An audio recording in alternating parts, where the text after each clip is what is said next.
આ શું કાઢીને બેઠી છે બધું આટલું બધું? શિયાળાના કપડા બીજું શું કાઢીને બેસવાની હું? આ ઠંડી નહીં આવતી એટલો બધો ગુસ્સો શેનો આવી જાય તને? તો આવે જ ને. મારી બધી બેનપણીઓના ઘર થઈ ગયા છે. લગ્ન પછી આપણે 17 વર્ષ થયા, હજુ આપણે પોતાનું ઘર નહીં બન્યું. કેટલા ટાઈમથી ભાડે રહી ખાવાનું?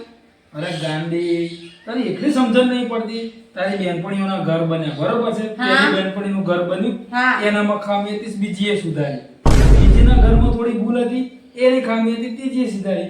તાર રૂપાલીએ બનાવ્યું મકાન, બધાની ભૂલો સુધારીને બનાવ્યું બરોબર. પણ ગાંડી, એ તો વિચાર, આપણે એની સામે જ ઘર રાખીને બનાવીશું ઘર. એટલે શું છે ખબર?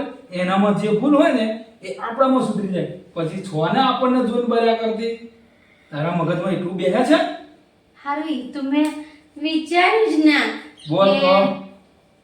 હાજી, હા, પહેલી વાર તમે મસ્ત સાચી વાત કરી એમ કમ્પ્લીટ.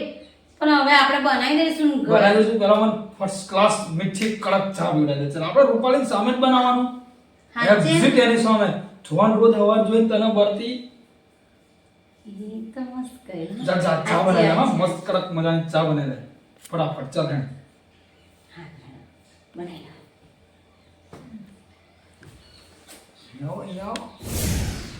ખાનગી વાત તો એ છે કે એ બોને રૂપાલીની સામે મારું મકાન બની જશે અને એની કચકચાઈ ઓછી થઈ જશે. પછી તો હું અને રૂપાલી સામા સામી.